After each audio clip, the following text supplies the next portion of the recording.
আৰু তাৰপিছত মই ইমাৰ্জেঞ্চিৰ পৰা লেবৰেটৰী ফালে গ'লোঁ। লেবৰেটৰীত যাই দেখোঁ আইতা এটাই আঙুলিটোত এনেকৈ ধৰি আছে। হয়তো তেওঁ মানে ব্লাড কালেকশ্যন কৰি লৈ গৈছে, তেওঁ আঙুলিটোত এনেকৈ ধৰি আছে। সেইফালে এটা মানে আইতাৰ ককাৰ বয়সৰে হ'ব, মই অলপ বয়সস্থ মানুহ, তেওঁ কান্দি আছে। মই বোলো এইবিলাক মানুহৰ প্ৰেম মানে চিৰযুগমীয়া, অমৰ। আমাৰ প্ৰেম ৰাতিপুৱা ফেচবুকত আৰম্ভ হয়, গধূলি হোৱাটছএপত শেষ। বৰ্তমান জেনেৰেশ্যনত বোলে এইবিলাক সঁচা প্ৰেম। মই তাক ক'লো, আইতা আপোনালোকৰ প্ৰেম দেখি মই মানে সেৱা জনাব মন গৈছে।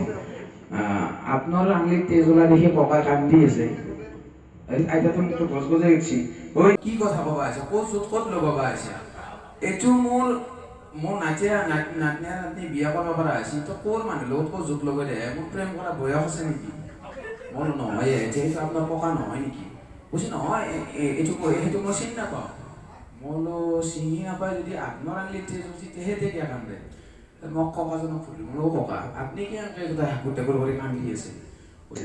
কৈছে ককা কি কবি, বেমাৰ আজাৰটো সৰুৰ পৰা হৈয়ে নাপলা, বেজি লৈয়ে নাপলো। এই নতুন কিবা এটা বেমাৰ হৈছে, ডক্টৰে পৰীক্ষা কৰি দিছে। আহি দেখোঁ সেইটোৰ বোলে টেষ্ট পৰীক্ষা, সেইটো টেষ্ট পৰীক্ষাতে আঙুলিটো কাটি লৈ গৈছে।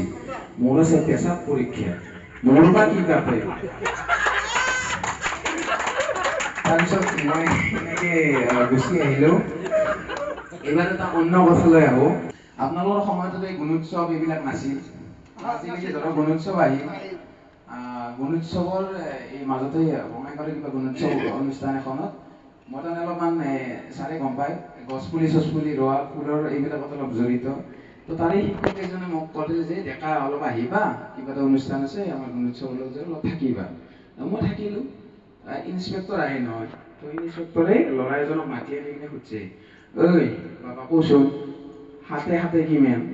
সি কৈছে 16 ছাৰ। 16 ছাৰ বুলি কওঁতে বাকী আমি অলপমান হেৰি কৈছোঁ, বোলো কিনো শিকাইছে? তাত হেডমাষ্টাৰ আহি তাৰ পিঠিত থাপৰে কৈছে, যা পাৰিবি যা। তাৰপিছত ইনস্পেক্টৰটো প্ৰশ্ন কৰিছে, বোলো তেওঁ বাচ্ছাটো ভুল কওঁতে আপুনি পিঠিত থাপৰে কিনে কিয় যাবা দিলে? কৈছে ছাৰ ইয়াতে এটা কথা আছে। বোলো কি? কৈছে ই হাতে আজি 2 মাহ 3 মাহ আগত 60-70 কৈ দিছিল, এতিয়া সি 16 লৈকে নামছি আৰু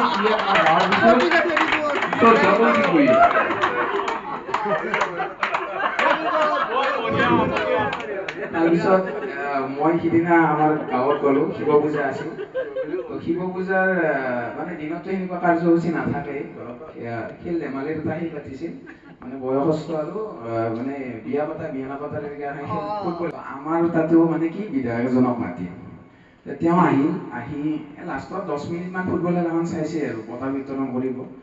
যেতিয়া বঁটা বিতৰণৰ সময় আহিল, তেখেতক ক'লে যে আমাৰ স্থানীয় বিধায়কক উদ্দেশ্য কৰি তেখেতক ৰাইজক উদ্দেশ্যি দুআষাৰমান কোৱাৰ বাবে অনুৰোধ জনোৱা হ'ল। তো বিধায়কে খেলা চাই কিনে মানে ভাবছি যে এখন গাঁৱত ৰাস্তা ঘাটটো আজিকালি প্ৰায় পাকাই হৈছে, খুব কম সংখ্যক ৰাস্তাই বেয়া, মোটামুটি এখন গাঁৱত অভাৱ বুলি কৰিব বেলেগ একো নাই। তেওঁ ৰাইজক উদ্দেশ্যি ভাষণ দিছে আৰু যে ৰাইজ, মই ঘূৰি পাকি চাই এইখিনিয়ে বুজিলোঁ যে আপোনালোকৰ ইয়াত বিশেষ এনেকুৱা অভাৱ অভিযোগ নাই। যিটো দেখা পাইছোঁ মই আপোনালোকৰ ফুটবলৰ বিৰাট অভাৱ। আপোনালোকে 22 জন মানুহ এটা ফুটবলৰ পিছত দৌৰি আছে। অহা বছৰ মোক ভোট দিয়ক, মই আপোনালোকক 22 জন মানুহ 22টাই ফুটবল দি দিম। এতিয়া মই শেষৰ অনুষ্ঠানলৈ আহোঁ।